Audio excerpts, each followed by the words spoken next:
Manang? Roel?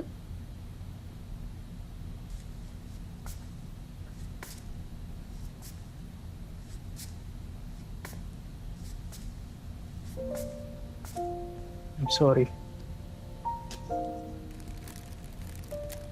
I'm sorry dahil naging solusyon ko yung pakikipaghiwalay sa'yo dahil sa mga nangyayari sa atin.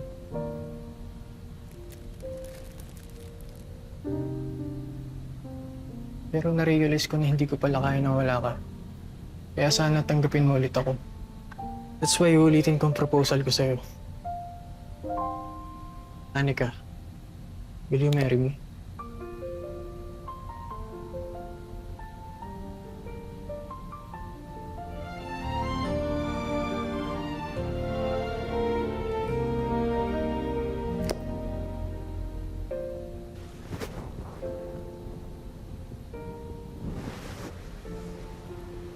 I'm sorry rin. Alam ko naman, ang dami ko rin pagkakamali.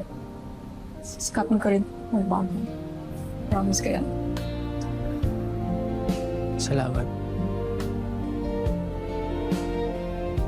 I love you. Love you too. Just so you know, na isang tao ang nagpa-realize sa akin ng lahat ng to.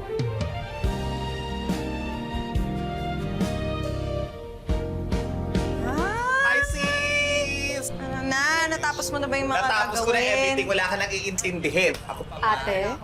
Ba naman?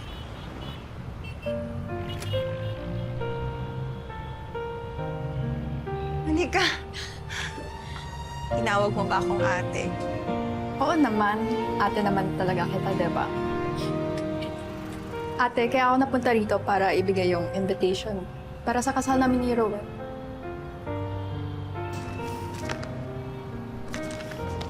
Anika.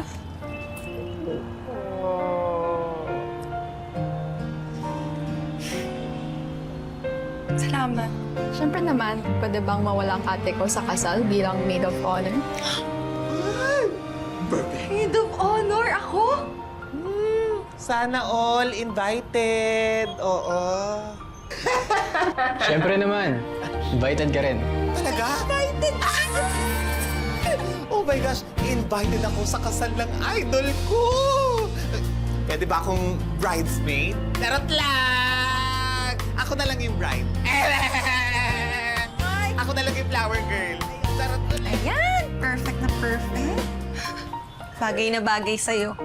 In-adjust ko lang ng konti yung original design niyan para naman magmukhang modern ng konti. Ganda, oh! Wow, ate!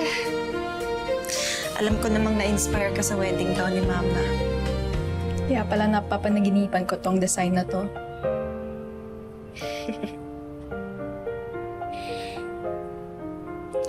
Ito na ang pinakamagandang damit na sinuot ko sa buong buhay ko. Salamat sa iyo. You're welcome, Anika. Thank you din sa'yo dahil tinanggap mo na ako bilang ate mo. Ganda-ganda mo, oh.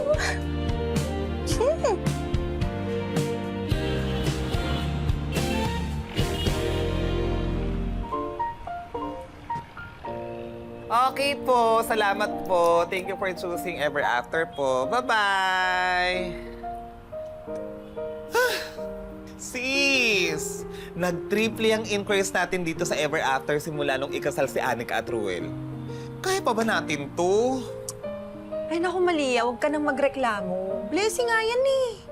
At saka huwag kang mag-alala kasi kukuha naman na ako ng iba pang tauhan dito para di ka na mahirapan. Talaga? At mag-e-expand tayo. Thank you, sis! Mabuti man kung ganun na, no? Pero biruin mo, muntik nang hindi matuloy ang kasal ni Anika at Ruel. Pero natuloy pa rin. Alam mo, naniniwala na talaga ako sa magic charm nitong Ever After, eh. Tama ka. Alam mo ako, naniniwala talaga ako na binabantayan tayo ni Mama kahit wala siya dito. My point. Pero sis, tayo kaya, kailan natin mahanap ang Ever After natin? Ayan ka na naman, Malia. Ako hindi ko na iniisip yan. Basta ako masaya na ako na nakakatulong ako sa kanila na mahanap at makamit yung happily ever after nila. Yung sa akin, dumating, dumating. Kung hindi, hindi. Excuse me? Hi, mag-i-inquire sana ako. Ikakasal kasi yung kapatid ko. Naghahanap lang ako ng suit and tie for him. Sis! Ay, Oo. Ay, hi. Hi. Sure. Okay, sige. Pag-usapan natin.